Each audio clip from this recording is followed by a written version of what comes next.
காசு அங்கேதானே வச்சோம், கீழே விழுந்துச்சா தெரியலையே. யஷ்வந்த், யஷ்வந்த். சொல்லுங்க சித்தப்பா. யஷ்வந்த், சித்தப்பா காசு மேல வச்சிருந்தேன், எடுத்தீங்களாப்பா? நான் எடுக்கல சித்தப்பா. நீங்க எடுக்கலையா? சரி, தன்வந்த் எங்க? தன்வந்த் ரூம்குள்ள இருக்கா சித்தப்பா. தன்வந்த், தன்வந்த். சித்தப்பா சொல்லுங்க சித்தப்பா. தன்வந்த், ஷோகேஸ் மேல காசு வச்சிருந்தேன் சித்தப்பா, பாத்தியாப்பா? சித்தப்பா இல்ல சித்தப்பா, நான் பார்க்கவே இல்லையே. நீனும் பார்க்கலையா? அப்ப எங்க போச்சு? என்ன சித்தப்பா, காசை காணோமா? சித்தப்பா நீங்க எங்கேயாச்சும் மறந்து வச்சிருக்கீங்க சித்தப்பா. ஆமா தன்வந்த், ஒருவேளை சித்தப்பாதை எங்கேயோ மறந்து எங்கேயாவது வச்சுட்டோம்.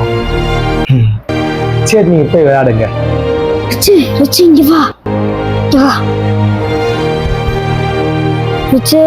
நான் தான் சித்தப்பா காசு எடுத்தேன், சித்தப்பால சொல்லாத. நம்ம 2 பேரும் வெளியே போய் வாங்கி சாப்பிடலாம், சரியா?